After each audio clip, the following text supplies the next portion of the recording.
All right, folks, welcome back to the Global Intel channel. Do my weekly here, keep it fresh.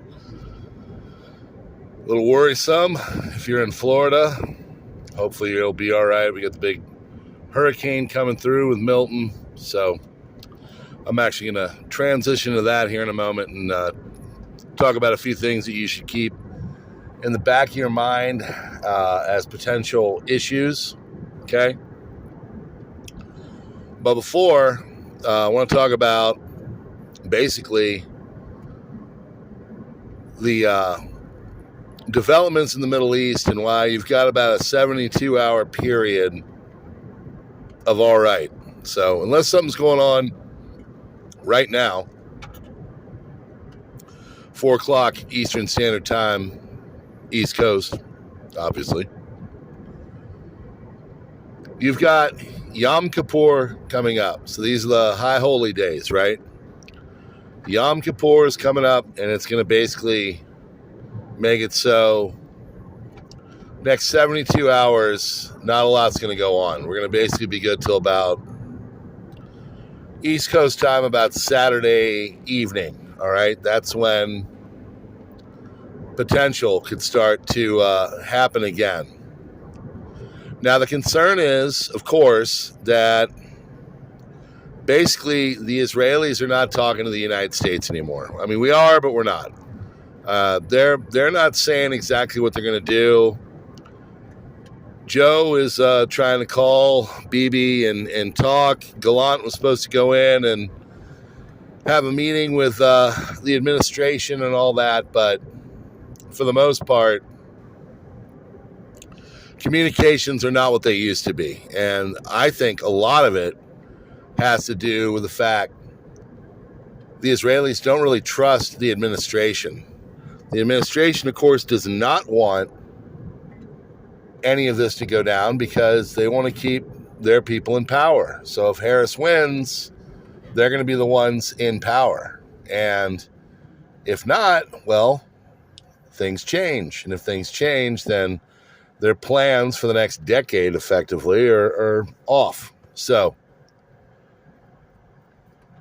right now, I think Israel, if they really wanted to do the most effective job, they would take out the nuclear capabilities of Iran. Report came out today basically saying that Iran has the ability to make the big one, okay? So that, of course, is a major problem. It's a major concern. And if the Israelis are going to do something, most bang for your buck is going to be that. But the problem is that they know that if they do something, then if they do something like that, it's going to escalate it. So evidently the Joe administration is trying to talk the Israelis into doing something more akin towards military installations and maybe doing a targeted takeout of one of the higher ups in the IRGC. Personally, I think the Israelis and the way they're acting, they know that this is existential, which is why they went into Lebanon, which is why they're, just rocking the Dakhia neighborhood where all of Hezbollah is. It's why they really took the gloves off with Gaza. So to expect them to just kind of sit back and be like, yeah, whatever, we'll tone it down a little bit to Iran, I don't think you're understanding what's going on. They think it's existential. So I'd say there's a 50% chance of it going for something like a military installation, but inevitably they'll eventually have this escalate to where they're doing more stuff on a grander scale. And then, of course, I have a 50% that they'll just say, screw it, this is going to happen anyway. Let's go after the nuclear capabilities. So if I had to choose between the two, I really think they're going to go after the nuclear capabilities. But I don't know, and I hope I'm wrong. So other than that, I mean, it's going to keep escalating. It's not going to get better. Diplomacy is not going to work. They're too far beyond that, again, because, Israelis, I think that all of this is existential for them. They've got a good, in their mind, mojo going on. However, there are a lot of groups. There's talk of Iran forming some kind of a consensus between the militias in Iraq and Syria, Hezbollah, Hamas, Yemen, and the Houthis and all that, and basically putting together a coalition. What the neighbors in the region do, I don't know.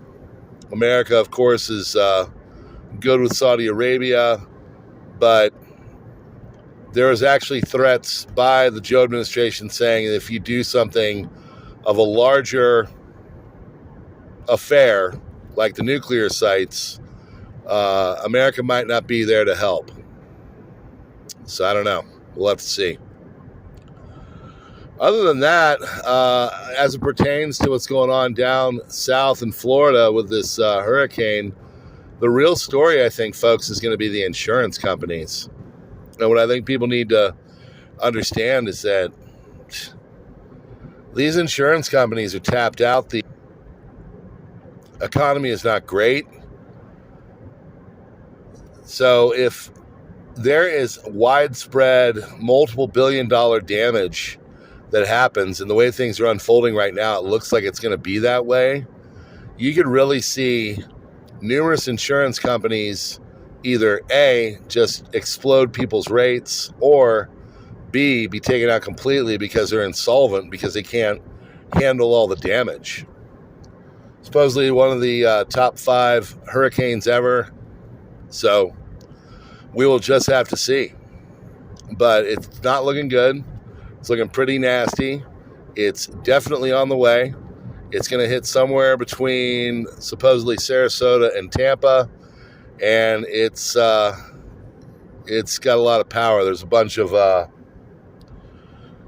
tornadoes that were on the ground today all over around I-75. So keep an eye on those insurance companies. That could be the kind of thing that could really start a bit of a financial issue. As we all know, Hong Kong and a lot of the stock markets out in Asia are not doing well right now. So you can see this have a kind of a kick in the you-know-what. And then tack on the fact that this will potentially hurt things as it pertains to petroleum. And if that happens with the confluence of the Middle East affair and what's going on there, it can make our gas prices go way up. So I'd say right now the administration is doing everything it can to keep things as they are so they can stay in the game. But I know that internal polling for the administration right now is not very good. So we'll have to see. There's a lot of different factors that are all coming together right now. So keep your head on the swivel, keep doing the things, and prep and pray, as they say. All right? We will see you on the next one.